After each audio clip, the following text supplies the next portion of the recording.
تاسو چې به خلکو له ودونه کول دا سړی هم څنګه را پیدا کو ښځې هم څنګه را پیدا کولې خلکو نه پیسې اخلو خلکو ته واده کوو هغه چکواله پورې پنجابه پورې ډېرې جینکۍ ورته وخوري اووه اته جینکۍ ورته وخوري ده به وي دا غټه ده دا وړه ده دا نری ده دا تېړه ده دې نه پس به خلکو له ودونه کې یاره جي زما د توبې په توبو باندې زه به تبلیغ کړم 4 میاشتې ګیره مې پرېښې دی اوس هم چې کوم دي ټول ته سوال جاري وکړ ما چې جي بس د نن نه پس به زما تبلیغ کاري بسم الله الرحمن الرحیم زیم کیسر خان او تاسو ګورئ کرایم کہانی په 18 جولای باندې د دوزو تاڼې ته یو لاش ملو شوی چې بعد کې د هغه شناخت د کوهستان د اوسیدونکي صبر جمیل نوم سره شوی د صبر جمیل د لاش ملاوېدو نه تر ملزمان گرفتارۍ پورې به د ایس پی رورل ظفر صاحب سره خبرې کوو چې د لاش کله ملو شوی بیا ملزمانو ته څنګه ورسېدل او ملزمانو په تفتیش کې د قتل وجه څه یاده کړې ده تاسو سره به مونږ د ملزم خبرې هم کوو دغه واقعه کې چې کوم ملزم نیولې شوی دی د هغه بیان انتهایی دلچسپ دی د چې څه ویلي دي هغې کې کټینګ نه کوو لږ په غور یې واورئ که اوسه پورې تاسو زموږ چینل کرایم کہانی نه سبسکرایب کړئ نو د نوي ویډیوز دپاره ضرور سبسکرایب کړئ جی ظفر صاحب د لاش ملو شوی بیا ملزمان څنګه گرفتار شو هغې خپل تفتیش کې ویلي څه دي سر بسم الله الرحمن الرحیم 18 جولای 2023 مونږ ته زما تانې پولیس سټیشن سچو دوځۍ ته اطلاع ملو شو د دې شاته په د تانې ناګومن نه شاته دغه پټو کې یو ډډ باډي ملو شوی دی چونکې ډډ باډي سره هغې شناختي کارت نمبر هم پراته و شناختي کارت هم ورسره و مونږ چې هغه سوشل میډیا کې هم ورکو مونږ سره کوهستان نه رابطه وشو چې دا زمونږ والد صاحب دی او د دې مولانا صاحب جمیل نوم دی چونکې دا وقوه یو پټو کې شو د شپه وقوه آیډیا نه کېدی چې نه هلته ګواهان پکې موجود و ملزم نه مونږ بیا ملزمانو پسې مونږ ګرځېدو مونږ ته څه کلو نه ملو شوي دا بالکل بلایند مارډر کیس و په دې کې مونږ ټیکنیکل طرف ته لاړو ټیکنیکل باندې مونږ جیو فینسنګ هم وکړه په دې کې مونږ سی ډي آرو باندې هم کار شروع کړو سیل آیډیانو باندې هم کار شروع کړو په دې کې مونږ ته 15 میاشتې پس پکې مونږ ته داسې کلو ملو شو چې یو زنانه دی هغې تسلیم نوم دی زوجه ثواب ګل شاه قبول رهایشي دی هغې پورې مونږ ورسېدو چې کله هغه موچت کو دی پکې دیگر ملزمانو نشاندهي مونږ ته وکړه جی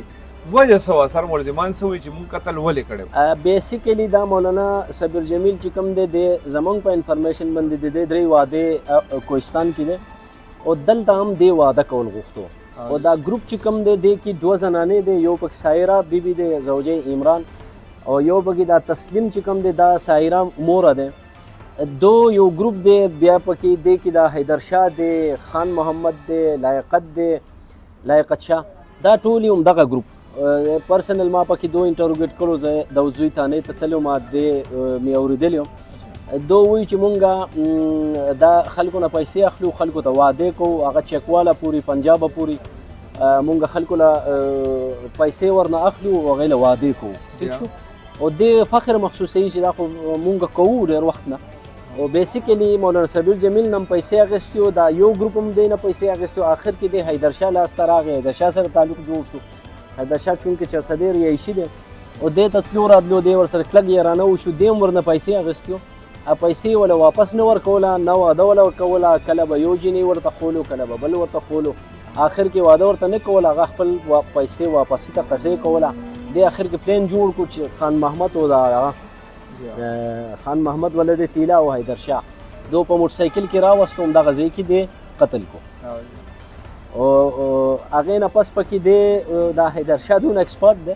دی پکې بیا په خپله د دې یو کزن چېرته سعودیه کې هغې ته تصویرونه هم لیږلي چې یا مولانا صبر جمیل صاحب خو قتل شو او دا چا وکړه او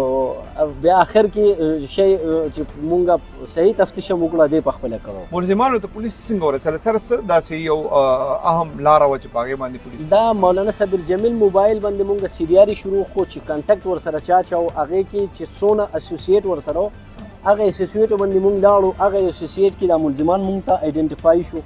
او دا یو نمبر چې کوم دی دا تسلیم موبایل په دې سره ډېر زیات کانټیکټ و او دا هم خپل لوري ورته خولیو چې دا دله درکوو آخر کې هغه لور پکې انکاري شو چې یار د دې ایج زیات دی زما ایج کم دی زه پکې ورته واده نه کوم او دا تسلیم بیبي هم چې مونږه پیک کا دی ویل چې یار خو قصه داسې ده سر دې اسې په تفتیش کې سویلی چې د څومره خلکو له ودونه کړي دي او کم کم ځایونو کې کړي دا به سچو ته مکمل به ډیټیل پته وي او دو کار دا کوي د زما په خیال تاسو هم ورنه تاسو ډېر فخر سره وایي چې دا خو دغه د لکه اسلام کې څه ناجایز ده د مونږ ستا نوم څه دی او ایس پی صاحب دا دی ولاړ دی چې کومې خبرې کې دا د سر نه وایي چې د مولانا صاحب راغلی څنګه او بیا قتل څنګه شو دا خبره جی بسم الله الرحمن الرحیم چې سوی هم جی ټیک کوي او اخري عمر مې دی جی درشان امامه د زما دا جی د مولانا صاحب ما د لیاقت د مخه پیژندلې لیاقت شاه د چې ورلم د دې پوجره کې شور انګور او چې ورلم ما چې څه چل دي د مولانا صاحب خپل پیسې غوښتي دی ورته اخوا دی خو کول نه زه دشته یو عمران لکه هغه پکې اخوا دی خو کول په نو زه پکې ترمن نشم ما پکې یو جرګاو کړ دی د مولانا صاحب 3,15,000 روپے هغه د وی راپورټ په کوم منغه ته لکه بس کینه راپورټ مکو چې څه دنیا لري یا بل سره وکي دي سره ټیم کې خو دې شو د مولانا صاحب مخ خپل کور ته راوسته زمون په کور کې کار شروع یو دیوالو هغه خان محمد نومي ګلکار دی هغه واخه چې دا مولانا صاحب راغې د خان محمد ورته وی دا څوک ته مې دا جی مولانا صاحب دی د کوهستان نه راغلی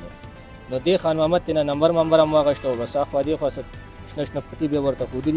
دغه ورځ خبره وکړه چې په کوم ورځ باندې بیا دا خبره مرګ پورې رااله دا ورځ باندې څه چل شوی دا جی 2,50,000 روپے ته د خان محمد برابر کړی په څه باندې ته واغشتي خان محمد هم د رشته باندې ته نو چې زه رشته کوم او جی نو کله ډېر جنکه وته خو دی و ته جنکه وته خو دی دا به دا غټه دا وړه دا نری دا پیړه ده بس اخر کې چې کوم دی د مولانا صاحب د دنه اعتبار پاسه ده ما ته ویل چې چیلنج زه چې ورلم دوره زمخ کې خان محمد ته ویل چې لکه څنګه چې خان محمد مزه ډېر اورټل مولې چې ای دشمندار خلک دی پلات پني په 15 شکاله دښمنی کړي ده اوس هم په دښمنی کې ککړ لګرځي نو ما ته ویل چې لکه ستا په لاس سره غدي ولستا په ذمہواره باندې راکړي دي په خیر ما وته مړ یا پیسې ورکړ یو ولدی خزه دا وکړه ما ته په دې جواب کې وی چې زه ولا کار ټیک کما یو دور د پس بیا ما سره ملاو شي نو دا مولانا صاحب ما په سره غزه په دا وخت ډیره بازار کې وم او ما ته ویل په کریانا روډ باندې زمونږ څخه خپلوان دی به دا خشته جنې او دا ولا کار ټیک کما تر هغه پورې لامات هم پته نه و زم تشلاسو مطلب دا مولانا صاحب هم تشلاسو ما دا ډیره بازار نه روان کونه ګومان ته چرور رسید د پس شاته موټر سایکل باندې کېناست چې کله دغه ځای له ورسېدو بس خان محمد چې کوم دی تمانچه راوېسته مولانا صاحب یې ویشته ما ته مې چپ زه چې ډېر سخت پریشان وم ما لکه دا دې ولې ویشته ما ته یې تا مولم شور مه کوه زما پرتوګ یې په اولي باندې واچو ټول خلکو ته زه وشرمولم څوک چاته وایي چې پیسې خوړلي چاته وایي د ده خوراکۍ مې کړې ده چاته بس زه بیخي تنګ کړم او بس ما ویشته او په تا غږ وکړو نو تا مولم او بیا راپسې 2 ورځې پس بیا راغی راپسې ما ته یې ویلې چې بھائی دا 4 بچي دي په دې باندې رحم وکړه کني که زما خلاف ته ګوی ورکړه چاته دا خبره وکړه نو به تا مولم نو بجی یو طرف ته قانون او بل طرف ته خان محمد نو ولا جی به دغه قصه ده او دغه دې چې کله اوه بیا ته چرته لاړې زه ته نه جی میلوګانو کې کوشم بیا نو بس زه یاریدم ما چې ما مړ نه کی د هغې نه پس تر اوسه پورې ستا خو پته نه ولګېدلې که نه چې دا تا وجلې دی بس ته خو خپل کارونه د کول ګرځېدې که نه وی والا بس زم د خپل کلی نه لکه لاړم ما کړه په سر شوم او خان محمد هم تقدیر دا ټول خلک تقدیر بیا زه واپس رالم ما وی چې اوس د دې مسلې څخه حل وباسو داسې والا جی ډېر زیات سخت خپه یاریدم ما لکه اوسه پورې خو ته پولیس ته نه و پته که نه چې دا تا کړی دی که نه پولیس ته څنګه شک شو تا پسې ولې رالل جی زما سی ډي آر سره راوتی ها او نو بس پولیس ته مې ټوله قصه وکړه هغې خپل تفتیش وکړو او تفتیش نه پس مولانا صاحب سره خو ستا ډېر تعلق و که نه لکه وخت یې درسره تېر کړی ورته وې نو چې څه ټایم چې ده قتل کولو ستا پسې زړه وسوځېدو یا څه خلاصېدی وکړو یا څه داسې څه حرکت وکړو زه تش لاس وم او هغې سره وه تمانچه او ما ته مې چپ نو ما سره د خپل ځان غم شو ما بیا چې نه اوس ما مړ کي دلته او بله خبره دا چې د هغې جي پلار په نیکه باندې دښمني ده دا دې چې دا کم ملزمان یادوي دا زنانه چې یادوي د ډبګرۍ والا دا نورې زنانه چې یادوي دې سره ستا څه تعلق دی چې دې سره خو زموږ داسې تعلق نشته دی چې ګینې تلل تللی وله خو دا مولانا صاحب د لیاقت چې کوم دی لیاقت نومې هلک دی دا نور دا زنانه هغې پېژني او زه دا لیاقت پېژنم اوسه پورې تا څومره خلکو له ودونه کړي دي ګیره جي تقریبا خپل کلي کې تقریبا یو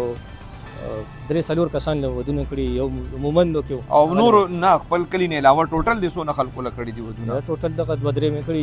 اکثر د ټاټکی ماټکی کار هم کوم عام کار کوم چاله چې وا ته چې چاله واده وکي تاله پکې څه درکې بس هغه ته چې ښکارا خبره کوم چې دا خلک بوزم هغې ته وښیم هغې راولم دې ته وښیم زه ورته یم هلکه ماله به پکې 100,000 یا 15,000 دا به پکې ماله راکړې دا به زما چی مټۍ وي بس هغه وایي ټیک ده نو بس هغې کې بس هغه چې یو بل خوښ کړي نو بس خبره وشي چې کله نکاح وشي موږ له پکې بیا له 100 روپۍ راکړي او دې کې تاسو څوک مجبوروئ که نه دا دواړه یو بل ته ښایي او په خپله خوښه واده کوي نه جي چې یو بل ته نه ښایي نو داسې خو مجبورۍ نه څوک هم نه شي نو دې کې خو اکثر داسې مي لکه جوز د مولانا صاحب چې کم دی 3 ودونه کړي و څلورم داسې خلکو له کمې ښځې خلک ورکوي بدرنګې وي که څه چلي وجه صحیح یاره جي بس دا خو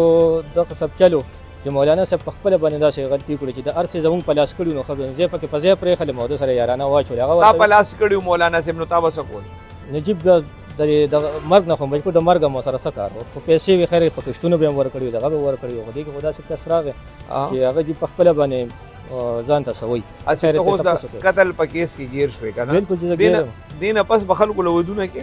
یاره جي زما د توبې په توبو باندې زه به تبلیغ کړم 4 میاشتې ګیره مې پرېښې اوس هم چې کوم دي ټول ته سوال جاري وکړه ما چې جي بس د نن نه پس به زما تبلیغ کاري تبلیغ ته به ځم او نور مې چې نه ولې خلکو له واده کول غلط کار دی یاره جي بس دا خو داسې چل دی چې دغه مطلب دیګمارانو سره ګرځي نو تور بشي چې الوایي والے سره ګرځي نو غوړ بشي بس جي دا خو اوس چې کوم دی اوس کو یو کار هم کړی دی او که نه یې کړی دی اوس راپشا شو دا متل د مخکې اورېدلی او که نه پیله ځل دی والله جي دا راته چې کوم دی اوس د خلک راته کوي نو زه ډېر زیات سخت خفه کېږم او دې کېږم ځم چې زما خو آخري عمر دی سپینه ګیره مې نن اخر زه بس تا خپله څوک پرېښي دي څه دې پاتې شو اوس ښځه بچي دي څونه دي والله جي 4 بچي مې دي هغه هم رانه پاتې شو او څو ودونه دې کړي دي 4 مرلې